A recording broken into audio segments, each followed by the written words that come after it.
ओम शांति। अपने जीवन को दिव्य गुणों का गुलदस्ता बनाएं।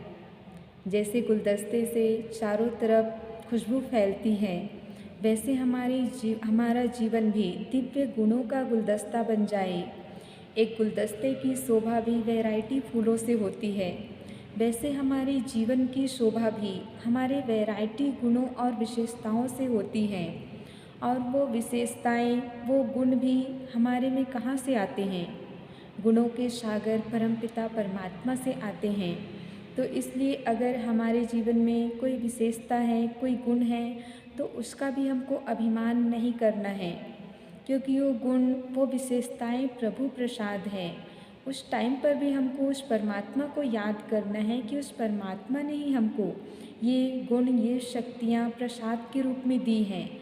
और प्रसाद को हमेशा अकेले नहीं खाया जाता, बांट करके खाया जाता है। तो अपने गुण और शक्तियों से हर एक आत्माओं को सहयोग देना है। वो प्रभु प्रसाद हर किसी को बांटना है। और अगर किसी व्यक्ति में अगर हम गुण देखते हैं, तो उस टाइम पर भी हमको उस गुणदाता, उस परमात्मा को याद करना है, उनके आकर्षण में नहीं आना है। अगर किसी व्यक्ति में हमको कमियां दिखाई देती है, तो उस आत्मा को भी उनसे घृणा नहीं करनी है, लेकिन उस आत्मा को भी अपने गुण और शक्तियों का प्रसाद दे करके उन्हें भी शक्तिशाली बनानी है। पर कई बार ऐसा होता है कि हम वो गुणों से, शक्तियों से उन आत्माओं को सहयोग देना चाहते हैं, पर कई बार आत्माएं कमज़ोर होने के कारण वो शक्ति और गुणों को उठा नहीं पाती हैं। पर उस टाइम पर भी हमको उनको शुभ भावना, शुभ कामना का सहयोग देना है, क्योंकि अंदर से वो आत्मा की बुद्धि में वो पात्रता नहीं होती है, जिस कारण से वो उन गुण, उन शक्तियों को उठा पाएँ।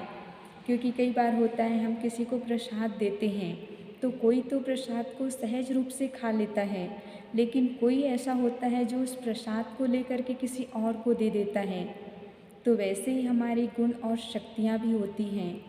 कोई तो उनसे सहयोग ले लेता है, गुणवान बन जाता है, पर कई होते हैं जो उन शक्तियों को अपने जीवन में धारण नहीं कर पाते हैं। ओम शांति।